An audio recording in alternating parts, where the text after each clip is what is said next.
nomidagi O'zbekiston Milliy universiteti yakuniy nazorat jarayonlari boshlandi va bunda oldingi yillardan farqi o'sha demak fakultetlar aro o'tiladigan fanlar test ko'rinishida o'tkazilyapti va demak o'sha kompyuterlarda, ya'ni Xemis tizimida o'tkaziladi testlar. Talaba o'zi belgilangan kuni kelib, topshirib, o'sha Xemis tizimida o'zini shaxsiy akkaunt orqali kiradi va o'sha shaxsiy akkaunt orqali topshirib ketadi. Bunda har bir fan bo'yicha demak 50 ta savol beriladi. Talaba 50 ta savolga javob berish kerak va 75 daqiqa vaqt beriladi.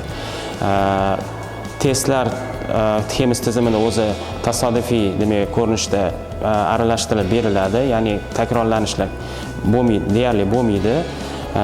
Demak ustma tushsa ham bir 3 ta 4 ta savol ustma tushishi mumkin, lekin o'sha tasodifiy demak ko'rinishda aralashtirib beriladi va xuddi shunaqa javoblari ham o'zgargan bo'ladi. Masalan, yonma-yon o'tirgan talabada bir xil savol tushsa ham, lekin javoblar tartibi har xil turadi. Lekin tizim o'zi to'g'ri javobini aniqlab, o'sha to'g'ri javobni belgilasa, o'zi o'sha to'g'ri javobni belgilab beradi.